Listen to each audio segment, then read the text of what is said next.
So guys, welcome. Collective reading tayo ngayon. Ayan. Tingnan natin kung anong energy ng person mo. Be open-minded po, hindi po halos lahat makaresonate, kaya piliin nyo na lamang. Thank you nga po pala sa mga nag-subscribe, lalo na sa mga bumabalik. Marami pong salamat. Start na ako. Ano yung energy ng person mo? Give me the message. Anong energy ng person mo?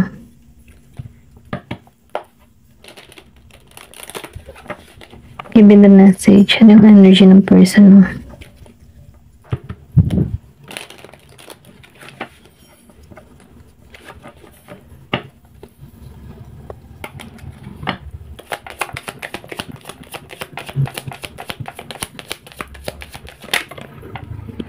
Meron dito Queen of Earth reverse. The Empress reverse. Excuse me po. And the Seven of Fire upright.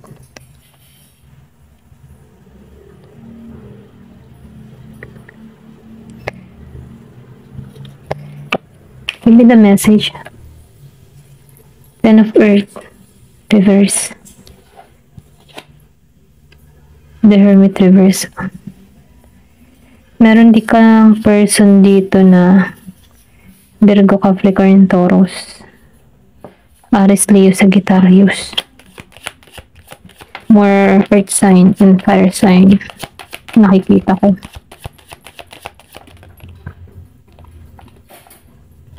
Strength, Leo energy. Ten of Fire reverse.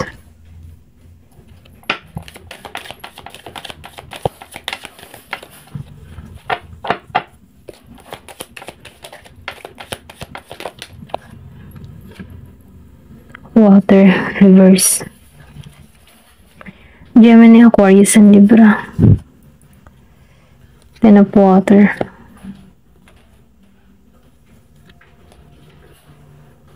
Okay. Meron ditong Ten of Water, Page of Fire reverse, and Knight of Air reverse. Meron ditong Gemini, Aquarius, and Libra. Aries, Leo, Sagittarius, Scorpio, Cancer, and Pisces. Virgo, Capricorn, and Taurus. Pero malakas dito ang Pisces. Then nakikita ko rin dito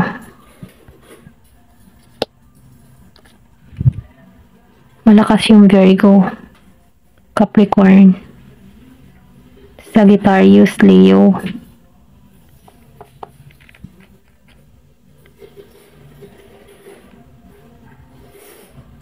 Okay? Pero andito naman lahat. Energy yung babasahin natin. Kaya, ikaw na ang bahala dito kung ramdam mo naman or kilala mo naman yung person mo. Kaya, ikaw nakakilala sa tao na to. Okay? Meron ditong Ten of Water. Andito pa rin yung paghanga ng person mo sa'yo. Okay? Kumbaga, andun pa rin yung pag-asa. Or pwede rin sabihin, ganito katingnan ng person mo sa panahon ngayon. Meron ako nakikita ditong walang communication matagal nang walang usap. Pero itong tao mo, may alam mo yung tipo na sari-saring iniisip niya sa'yo. Okay? Kumbaga, hindi kanya, yung ba tipong hindi mo na siya mapapansin kasi maraming pumupukaw sa attention mo, maraming nakaka-interest sa'yo. Ganun siya mag-isip ngayon. Ito na nakikita ko. Kumbaga, dito sa Ten of Water, may paglago ka nagiging kang maayos, nagiging kang matagumpay, kasi hindi ka nawawala ng pag-asa.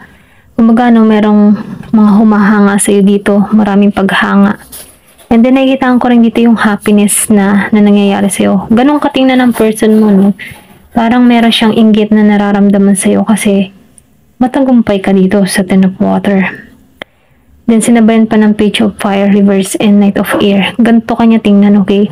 Kumbaga, siya yung tipo ng tao na pulos negatibo yung nakikita sa'yo. Kumbaga, hindi niya maisip na mapapansin mo siya or pwede rin sabihin na maybe matindi yung ginawa sa'yo. Kaya, itong tao nito, sari-sari yung emotion na ipinararamdam dito. Kaya, wala tong pagkilos na ginagawa. Napaka negatibo ng isip ng tao na to. Ito lang nakikita ko. Pulos isip-isip lang. Kumbaga, Ramdam ng tao na ito na hindi mo na siya mapapansin. Nakapukaw ka sa ibang attention or pwede rin sabihin nakikita ka niya sa social media. Marami naglalike sa yung picture, marami nag-heart. Kaya itong tao na ito, piling ng tao mo na marami kang tagahanga, marami kang pumupukaw sa iyong atensyon na kung saan pulos negatibo yung tumatakbo sa isip nito. Ito lang yung nakikita ko. Then dito, lumabas ang Ten of Earth. Queen of Earth, Reverse, and Empress. Nakikita ko rin dito, na yung person mo, nakikita ko meron kayong anak na ito. Or pwede rin sabihin, yung bandi po na itong tao na to, hindi siya naging mabuti sa iyo or naging mabuti sa anak mo kung meron man kayong anak Kumbaga napaka irresponsible nito. Kumbaga sarili niya lang yung iniisip. And then nakikita ko rin dito na itong tao na ito, walang paglago nangyayari dito sa tao na ito kasi parehong naka-reverse. Kumbaga sarili niya lamang yung iniisip niya. Pulos negatibo, selos, okay? Pulos, alam mo yun, sarado yung kaisipan ng tao na to sa'yo, okay? Ito yung nakikita ko. And then nakikita ko rin dito, na nagigitong mahina sa diskarte. Ito yung nakikita ko. Kumbaga, nakatuon siya. Maybe, meron tong bad experience o meron tong masamang karanasan kung bakit siya nagiging ganito sa'yo. Ito yung nakikita ko. Nadadala niya. Ayan. Kumbaga, tamang hinala. Laging hinala ng hinala sa'yo kahit wala kang ginagawa. Maybe ito yung dahilan kung bakit kayo nagkalayo. Pulos hinala. Walang tiwala. Okay? Yung bandi po na siya naman nagawa pero panay ang hinala sa'yo. Ito na yung nafe-feel ko. Ayan. 7 of Fire. So, nakikita ko dito sa 7 of Fire, nagkaroon ka ng transformation dito or pwede rin sabihin na pinoprotektahan mo yung sarili mo dito. Andun yung passion mo andun yung pag-iingat mo sa sarili mo dito sa 7 of Fire. Kumbaga, pinoprotektahan mo yung kaligayahan mo dito. Ito lang nafe-feel ko. Kumbaga, sa inyong dalawa, mas mas marami kang kaalaman, mas nagkakaroon ka ng kaliwanagan. And then, nafe-feel ko din dito, yung person mo, hindi katulad mo. Kumbaga, sarado yung isip ng tao mo. Ikaw kasi, open ka sa lahat. Okay? Kumbaga, malawak yung pangunawa mo. Kumbaga, maybe, magkaiba kayo ng pananaw sa buhay. Kaya, hindi rin kayo magkatugma dito. Ito lang yung nakikita ko. Kasi dito sa 10 of Earth, Reverse, hindi siya umani ng tagumpay. Hindi lumago. Hindi naging maganda yung samahan nyo. Hindi nagbunga. Kumbaga, panandalian. Maybe, dahil magkaiba kayo ng pananaw. Kaya, hindi kayo nagtutugma dito. Ito lang nakikita ko. Pwede hindi kayo compatible. Kaya, may pagkakalayo dito. Dahil dito, sa Hermit, lumabas din siya ng naka-reverse. So, ang tao na ito, hindi niya ba makuha kung ano yung pinopoint mo sa buhay? Ito lang nafe-feel ko. Halimbawa, for example, gusto mo ng ganito para sa kinabukasan nyo, pero ayaw niya. Mga ganun ba? Or pwede rin sabihin na gusto mong mag-ibang bansa, pero ayaw ng tao neto. Ayaw niyang umangat. Gusto niya lagi kang nakikita, lagi kanyang kasama. Pero yung purpose mo dito ay para sa kinabukasan, pero hindi niya matanggap yun. Ganun.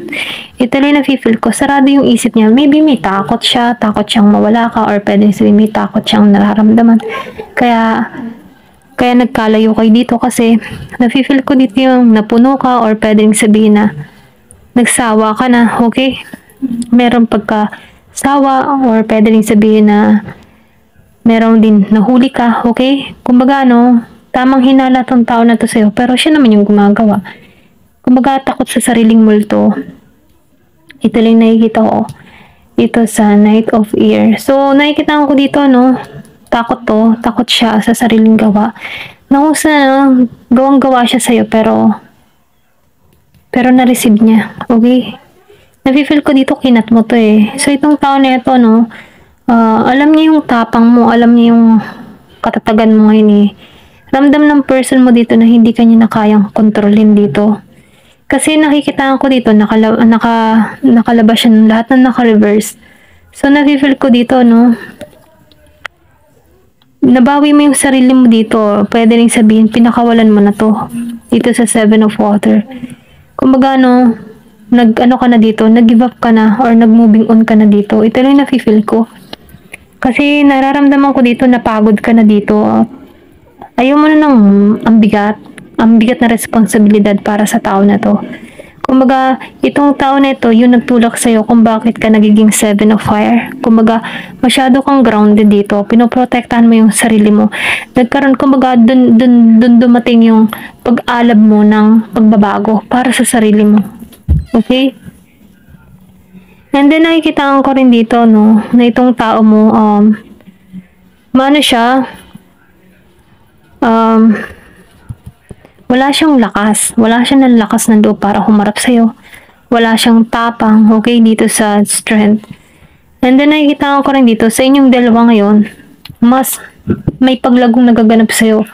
So, ikaw, umayos ka gumaganda ka masaya ka kung meron ka dito sa Ten of Water. So, itong tao mo, hanggang tingin, hanggang pag sisilip-silip na lang sa'yo. Ikaw, may paglagong nagaganap sa'yo kasi nagkakaroon ka ng karunungan. Itong tao mo, ganun pa rin yung level niya. Okay? Kung halimbawa, iniwan mo siya nung matagal na panahon, ganun pa rin yung kanyang style. Okay? Or pwede rin sabihin na, kung inalisan ka na itong tao na to, ganun pa rin yung pag-uugali niya. So, nafe-feel ko dito nung naka-moving on ka sa sitwasyon or naaalisan mo to, nag-heal ka. Kasi walang paglago Hindi nagaganap yung paglago mo dito sa tao na to. May paghatak pababa, okay? Ito lang nakikita ko. Pwede rin sabihin na sa panahon ngayon, nakakaramdam ng selos tong person mo. Inggit sa'yo kasi malaya ka. Maraming humahanga sa'yo dito Ito lang nafe-feel ko, maraming nagkaka-interest sa'yo dito. Pwedeng gumaganda ka, maraming pumupukaw na interest sa'yo. Or pwede rin sabihin, meron ka ng karelasyon ngayon, okay? Or meron ditong naaligid sa'yo. Kasi nakikita ko dito na merong pagbabago, nag-glow ka, okay? Then meron ditong papatibok ng puso mo. Feeling sunshine, ganun. Masaya lang, ganyan. And then nakikita ko dito yung message May mensahe, pinararating sa'yo dito. Ito lang nakikita ko. Okay? Itong person mo, ganun pa rin yung attitude nito Takot siya sa'yo. Sarado yung isip niya, hindi niya tanggap. Meron ditong Year of the Snake. Hindi niya tanggap yung pagbabagong nagaganap sa'yo or hindi niya tanggap na nawawala ka na unti-unti sa buhay niya. Dito. Ito lang yung nakikita ko. Ayan. Okay. Tingnan natin dito sa card na to kung ano yung karagdagang mensahe sa'yo. Kasi itong person mo, nahihirapan to. Nalulungkot, selos, galit, ganyan. Inggit sa'yo. Pwede rin sabihin hindi niya ikinatutuwa yung pagiging masaya mo. Kasi maraming nakakapukaw ng interest sa'yo, hindi ka niya nahawak. Ito lang yung nakikita ko. Give me more information. Tumalsik agad to. So, yung confirmation na pinagmamasdan ka ng tao na ito. Pero nakikita ko rin dito, may panghihinayang tong person mo. Kumbaga, itong tao na ito nang hihinayang kasi napalampas ka niya dito. Okay? Kumbaga, nakikita ko dito na iniisip niya yung mga samahan niyo or yung mga pinagsamahan yung dalawa, yung mga memories niyo, iniisip niya yun. Nakikita ko rin dito na once na nalampas ng tao na ito yung ganito, kumbaga natanggap niya at may pagbabagong maganap sa kanya, matututo siya sa nakaraan na to Ito lang yung nakikita ko. Pwede sabihin, calling na rin to sa person mo ngayon. Give me more information. Mirror. Then nakikita ko rin dito, mahal mo pa rin tong tao na to. Ito lang yung nakikita ko. Yung iba sa inyo, mahal pa rin tong person mo. Kumbaga, kaya lang, hindi ka pa rin talaga, once na naisip mo yung person mo, andun pa rin yung pain, nakakaramdam ka pa rin ng sakit kasi dun sa sugat na iniwan ng person mo, yung bakas ba? Ito rin nafe-feel ko, may bakas pa ng kahapon. Kaya, pag naalala mo tong person mo, nakirot pa rin yung puso mo, okay? Give me more information. Although, marami kang manliligaw, pero once na naalala mo yung person mo, nakakirot yung puso mo. Give me more information. Ano pa yung mensahe? Andun pa rin yung nararamdaman mo. Hindi naman halos lahat tanggal na tanggal mo yung nararamdaman mo. Pero meron pa rin konti. Okay? Meron ka pa rin nararamdaman. Girl with snake. Merong ahas. So, meron nga dito umahas. Yung sinabi ko kanina. Kung meron man tong kinasama, yung tipo na siya yung gumagawa, pero inaano sa'yo, binibintang sa'yo. Siya selos na selos. Gawain naman niya. Ganun. So, nakikita ko rin dito, no, meron ditong babae na involved or lalaki na involved sa connection nyo. Na kung saan umahas sa connection. Lumandi ba? Kumbaga, ginamit yung kanyang ganda o gwapo sa person mo. Ganun.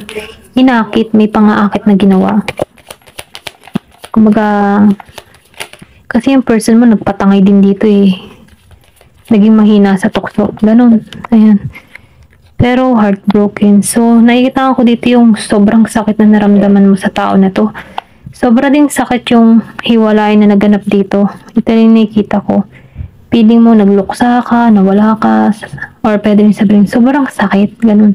Pero ganun pa man, kahit may ganung sakit, tapos na to eh. Kumaga, na-release mo na to, andito ka na sa pagbabago. Give me more information. Nakikita ko dito yung transformation. Yung pain na naramdaman mo, ito yung nagbigay sa'yo kung bakit nasaan ka ngayong posisyon na to. Yung ba tipo na ito yung tumulong sa'yo sa pagbabago mo, sa pag-evolve mo, sa pagiging mong matured inuutal na naman ako. Sa pagiging mong matured at sa pagbabago ng iyong aura, okay? Kumaga, nagiging kang maganda. Nakita mo muli yung halaga mo, nakita mo yung sarili mo muli, ganun. Ito yung dahilan. Kung hindi ka nasaktan, walang pagbabago magaganap sa'yo. So, itong pain na naramdaman mo ay meron ding benepisyo para may paglago sa'yo, okay? So, ito yung abundance na naghihintay sa'yo. May kasaganahan. Kumbaga, sinasabihan ka lang dito na panatilihin mong positibo yung pananaw mo sa buhay kasi makukuha mo kung ano man yung gusto mo, okay? Meron ditong kasaganahang naghihintay sa'yo. Meron kang perang parating. Butterfly. So, nagkaroon ka dito ng evolving. Di ba yung sinabi ko kanina? Nagkakaroon ka ng ibang pananaw sa buhay. Kumbaga, kung before, nakatuon ka sa person mo, ang bigat-bigat na ng iyong nararamdaman. So, ngayon, binago ka nito. Binago yung pananaw mo sa buhay na kung saan may positibong dating sa'yo. And then, nakikita ko rin dito, nakahilom na yung iyong mga naranasan. Maybe natanggap mo na rin to, napakawalan mo na to. And then, merong growth na nangyari sa'yo.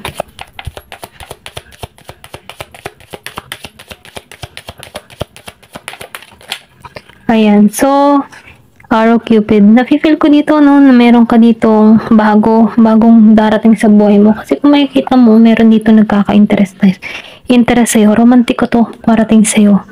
Kumbaga, kikiligin ka sa tao na to. Ito rin nakikita ko, meron dito, naiiba. Kumbaga, naiiba. Romantiko, kung ano yung gusto mo sa isang tao. Marireceive mo to kasi meron ka dito, what you want, manifest exactly what you want. Marireceive mo kung ano man yung hinahangad ng puso mo dito. And then, nakikita ko rin dito, maniwala ka at magtiwala ka kasi ang pag-ibig ay parating sa'yo. Kasi pinili mo na yung sarili mo dito eh. Kumbaga, minahal mo yung sarili mo, inalagaan mo, nagiging kang masaya, nagiging kang kontento, pinili mo yung healthy choice para sa'yo. Kaya nakikita ko rin dito, yung mga nangyari sa'yo in the past, tapos na to eh. Kumbaga, alaala na lang to. Kumbaga, yung alaala na ito ay hanggang alaala na lamang. Dahil meron ditong Cupid, meron ditong patungo, new person. I think yung past person mo dito, ramdam niya na merong magandang magaganap sa'yo. Okay? Ramdam niya yung pagbabago. Ramdam ng tao nito na pwedeng meron ng kanang napupukaw intention, nautalak pasensya. Maybe meron nakakapukaw na sa iyong interest na nalalaman ng person mo. Pwede meron kakang kakilala, friends of friends na nasisharean mo nangyayari sa'yo, na i-share din dito sa tao mo, okay? Kumbaga, nababalitaan ng tao mo dito na yung buhay mo dito. Okay? Kasi nafe-feel ko dito na meron dito new person na parating sa buhay mo na magbibigay ng makulay. Okay? May pag-asa. Hope. Kumbaga, akala mo wala ng pag-asa, wala ng love, okay? Pero meron dito tao na magkakaroon ng interest sa'yo. Ayan, ito lang yung nakikita ko. Pwede nangyayari na to sa'yo ngayon or pwede rin naganap na to sa'yo. Pero nakikitaan ko, magaganap pa lang to sa'yo. Ayan. Thank you for watching and love and peace.